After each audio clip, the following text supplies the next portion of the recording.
considérer un aspect très important ce matin, c'est que Dieu a créé d'abord l'homme, on dit qu'il le composa, le forma de la matière, de la poussière de la terre.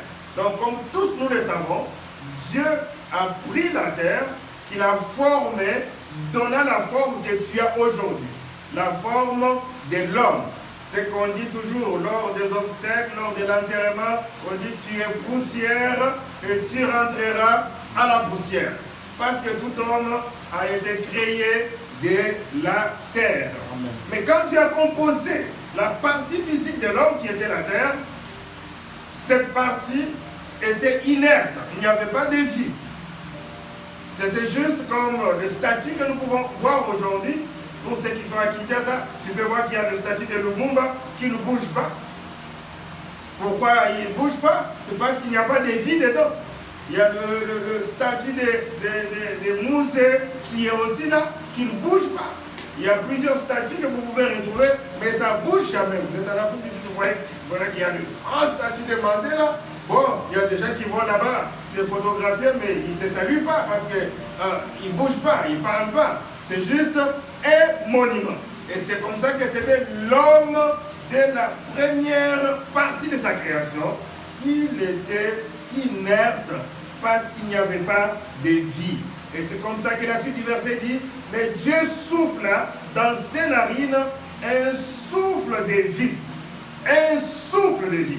Et quand Dieu souffla, on dit que l'homme devint une âme vivante, une personne vivante, un être vivant. C'est à partir du souffle que Dieu a soufflé dans les narines de ces corps de poussière que l'homme a pris vie. C'est pourquoi je vais dire ce matin comme un petit thème, mais en réalité, comme Job nous dit, en réalité dans l'homme, c'est l'esprit. Sans l'esprit, il n'y a pas de vie. Parce que vous pouvez le constater avec moi, que dans la première partie de la création, il n'y avait pas de vie, mais le corps était déjà là. Donc cette logique, c'est pour tout le temps. Donc quand il n'y a pas de l'esprit, il n'y a pas de vie non plus. Et tous les enfants de Dieu devaient le savoir et devaient retenir ça. C'est Job qui continue à dire, l'Esprit de Dieu m'a créé. Et le souffle du Tout-Puissant m'anime. Donc pour que je sois animé, pour que je vive, c'est l'Esprit de Dieu qui m'a donné cette vie. Qui m'a donné donc l'existence, le mouvement. Parce que quand on parle d'être animé, revenons dans la notion de dessin animé. Donc ça veut dire que ce dessin au départ ne peut pas bouger. Mais quand on y met comme un esprit, ce dessin commence à bouger. Donc, ceux qui sont dans la sorcellerie, ceux qui sont dans d'autres mouvements, on sait bien que quand on dit qu'on a par exemple capté un homme ou une femme, ce qu'on a capturé, ce n'est pas premièrement sa chair, mais c'est son esprit. Qu'on peut dire son âme, qui est en captivité quelque part. Mais cependant, on peut voir aussi le corps être en mouvement quelque part. Mais cet homme, il est géré. Ce qu'on gère en premier lieu, c'est son esprit. Parce que c'est l'esprit qui donne la vie. C'est comme ça qu'on dit qu'il y a des gens qui vivent, il y a des gens qui se promènent, mais ce ne sont pas des gens réellement vivants. Ils sont déjà morts. Et on a vu quelqu'un, on vous dit, mais ça fait longtemps qu'il ne vit plus. Mais cependant, son corps se promenait toujours. Il suffisait qu'on vienne lui donner un coup pour qu'il tombe. Mais cependant, son esprit était déjà en captivité depuis longtemps, quelque part. Ce qui veut dire qu'il y a des gens qui vivent sans vie. Parce que l'esprit n'est plus en eux. C'est la même chose que nous allons découvrir par rapport aussi à la vie chrétienne. Mais allons un peu, vous voyez même dans le Nouveau Testament, quand vous lisez dans cet évangile selon Jean, je reviendrai sur cela, Jésus, après sa résurrection, il veut donner la mission à ses disciples. Quand il leur parle, de ce qu'ils devaient faire avant de partir, la Bible dit, il souffla sur eux. Il souffla sur eux. C'est que vous voyez, même le prédicateur, même quand ils font les églises, ils soufflent au micro. Vous recevez. Bon, ce n'est pas ça mon débat. Je ne vais pas passer ça. Je donne juste un exemple. Mais Jésus avait fait ça à ses disciples. Il dit, recevez l'Esprit. Certains théologiens disent que ce sont des onctions provisoires, des onctions de service pour juste les équiper momentanément, avant que le Saint-Esprit ne soit là pour habiter en eux et avec eux et leur donner la force et la puissance pour servir correctement le Seigneur. Mais vous voyez que dès le commencement de l'Éthémie, de le premier livre, la pensée de Dieu était que l'Esprit de Dieu puisse habiter dans l'homme. C'est comme ça que Dieu pouvait être en contact avec l'homme. Voyez, dans le jardin d'Éden, Dieu ne parlait pas à partir du ciel.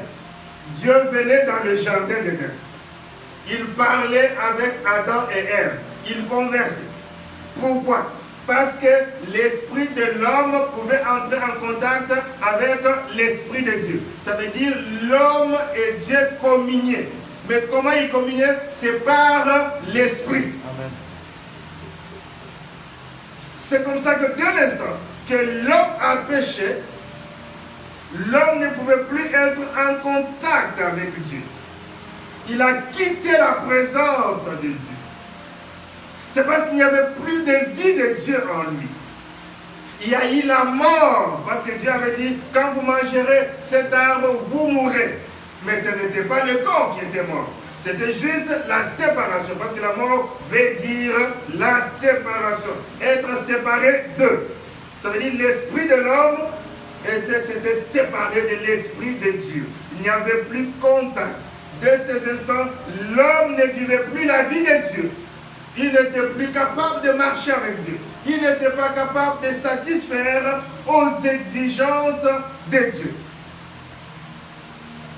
C'est comme ça que vous pouvez voir, même dans la suite, dans la marche de l'homme avec Dieu, quand bien même Dieu avait choisi un peuple, qui est Israël, qui lui avait imposé des lois, pour qu'il puisse obéir à ces lois et les servir. Mais Israël était incapable d'obéir à ces lois parce qu'il est impossible d'obéir aux principes de Dieu sans esprit de Dieu. C'est pourquoi vous voyez les gens qui perdent leur temps quand ils rencontrent quelqu'un, au lieu de lui présenter Christ, afin que cette personne reçoive Christ, qu'il ait la vie de Christ, pour que la vie de Christ vienne en lui, afin qu'il soit à mesure d'obéir à Dieu par la puissance du Saint-Esprit. Mais on rencontre quelqu'un, on lui dit, selon nous, vous ne devez plus boire, vous ne devez plus manger ceci, vous ne devez plus manger cela, vous ne devez plus toucher à ça ou à ça. Mais ça, il ne va pas le faire, parce qu'il va le faire avec quelle force? On a vu des gens, selon leur religion, avec beaucoup d'interdictions. Vous ne prendrez pas de boissons alcooliques. Mais vous les trouvez, ils ont des thermos dans lesquels ils ont mis leurs boissons alcooliques. Ils prennent ça comme ils prennent du thé. Vous croyez que c'est du thé qu'il prend. Mais il ne prend pas du thé. Il prend autre chose pour dire que ce que vous m'avez dit de faire, je ne vais pas le faire. Ou bien je ne suis pas à mesure de le faire. D'où je dois continuer à le faire secrètement. Ce qu'on appelle l'hypocrisie. Vous pouvez imposer des lois et des principes à quelqu'un. Mais si vous ne lui donnez pas de moyens pour vivre cela, il ne vivra pas. C'est pourquoi vous voyez même le parent, ils peuvent donner une bonne éducation à leurs enfants. Ne faites pas ceci, ne faites pas cela. Oui, aussi longtemps que ces enfants vivent à côté de leurs parents, ils pourront faire semblant. Mais s'ils se déplacent, ils se retrouvent dans un autre milieu, ou bien dans le même milieu, quand ils sortent de la maison de ses parents, est-ce que vous n'avez jamais appris qu'il y a des enfants qui partent à l'école avec d'autres habits dans leur sac? Quand ils sortent de la maison, arrivés quelque part, ils se changent. Ils portent les habits, les tenues de la ville. il cesse d'être élève, il accomplit sa mission en tant que citoyen dans la société, et puis quand c'est l'heure de rentrer à la maison, il se remet en uniforme. Mais les parents à la maison disent, j'ai donné à mes enfants une très bonne éducation. Ils vont à l'école chaque matin. Cependant, ils ne vont pas à l'école. C'est parce qu'on leur a donné les principes, mais sans esprit pour accomplir ces principes. Donc, en réalité, dans l'homme, c'est l'esprit. Quand il n'y a pas d'esprit, il n'y a pas de vie non plus. Il n'y a pas de vie. L'homme était séparé de Dieu parce que l'esprit lui manquait. Il n'y avait plus d'esprit. Il ne pouvait pas marcher selon les principes de Dieu. Il ne pouvait plus obéir aux lois de Dieu. Parce que ce n'est pas facile d'obéir aux lois de Dieu. D'où il était important, il était obligatoire, il était opportun qu'on parle de la Pentecôte. C'est comme ça que vous voyez déjà, dans l'Ancien Testament, on parle de la Pentecôte. On parle de la Pentecôte. Cette fête de Pentecôte, comme on peut le voir dans l'Ancien Testament, n'était pas nécessairement liée à la venue de l'Esprit. Mais les étudiants attentifs de la Bible vont constater qu'il y avait un message prophétique. Je n'aurai pas le temps de vous lire le passage, mais si vous prenez Exode 34, le verset 22 et 23, Exode 34, 22 et 23, Lévitique 23, versets 11, 15 et 16, on vous parle des fêtes. Les quelques grandes fêtes en Israël. Il y avait une grande fête de la Pâque, une autre grande fête, la deuxième qu'on appelait la fête des semaines, et une autre fête parmi tant d'autres qu'on appelait la fête des tabernacles. Mais la fête de Pentecôte, c'était la deuxième fête, qu'on appelle la fête des semaines. Pourquoi on l'appelle la fête des semaines? C'est parce qu'elle intervenait 7 semaines de Pâques après. 7 semaines sabbatiques après. C'est comme ça qu'on l'appelait fête des semaines.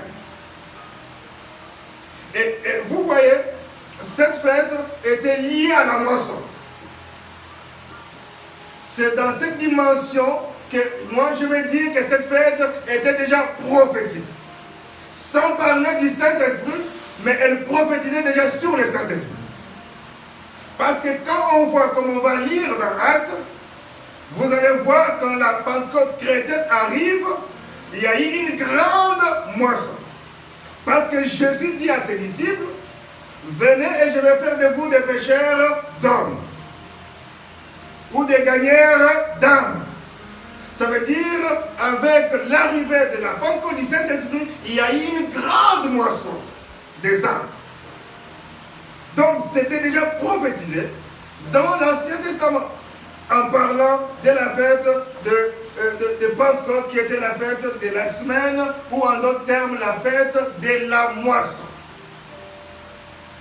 Mais quand vous étudiez aussi bien, vous allez voir que la loi mosaïque a placé, pas accidentellement, mais prophétiquement, la fête de Pentecôte juste après un sabbat.